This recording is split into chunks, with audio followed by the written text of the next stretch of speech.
Sir, bibilin ko to ng 10,699. Wow, ang yabang. This season, alam ko na karamihan sa atin ay mga nagta-travel.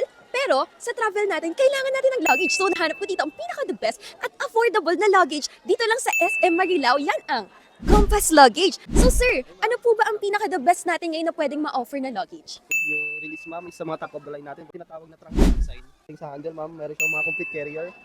So especially sa wheels ma'am, meron siyang shock absorber. Pag may laman na ma'am, magbabounce lang siya. In terms of security ma'am natin sa pagdating sa mga zipper, lock. So ito ma'am, TSA lock na siya. So ito yung mga registered lock was na international travel tayo. Special security natin, meron siyang world tracker. Pag nawala yung maleta natin ma'am, bilis nilang matasak ma'am. Yes. Meron siyang pinaka-pack stand. So if ever nakalapag yung luggage natin ma'am, hindi siya sasayad o hindi magagasgas yung pinaka-body shell niya. Then sa inner naman ma'am, meron tayong dual divider. Pero ang ganda ng material nito sir. Yes ma'am. Bali ma'am, naka-micropan fabric na yung ginamit natin dyan. Antibacterial. Maglagay man tayo ng mga pagkain ma'am, so hindi siya didikit sa tela, yung mga amoy or odor niya ma'am. May pang airtag pa yata to sir Yes dito, ma'am, no? gusto natin matatrack natin yung luggage mo, pwede natin lagyan ng sariling ang airtag. So multiple pockets na rin siya ma'am, mas organized, mas deeper siya. Both side yan ma'am, equal partition. Naka-dual strap siya. So may iwasan na mapiprevent yung masira yung pinaka-lining. So hindi maaalog yung gamit kapag ka nagta-travel. Sir, sa zipper po ba, ito po ba yung madaling masira? Like, pwedeng masaksak ng ballpen? Ito ma'am is, tawagin is twin coil. So ito yung tinatawag na anti-theft zipper.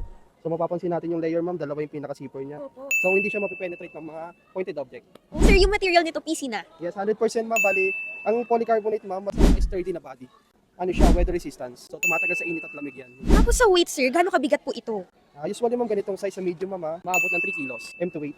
So magaan siya ma'am para sa ganyang size. Then may mga corner guard na rin siya. Tapos sa tumama niya mga corner ma'am, may pinaka-suporta pa rin. Kapalingin namin, from metal. So kahit istak mo nung matagal mo, hindi ka kalawangin. Ang gulong niya, sir, no? Ang bilis niya umikot. Yes ma'am, bali Ayan, oh. spinner type, then 360 na siya. Ang ganda, ibig sabihin, hindi kami hihirapan na buhatin to kahit mabigat yung laman. Yes, matindi yung gulong niya. So, tanong, magkano po ba ang Compass Luggage? Kasi tayo ngayong price ma'am is from 10,699. Now ma'am, 6,399. So magkakaroon pa na yung May additional 10% pa to. Sir, bibilin ko to ng 10,699. Wow, ang yabang. papatak ko ng 5,759. 5,000 na lang tong ganitong size na super ganda ng quality. Super thank you po sir for this one po. Kukuha na po kami ng 5.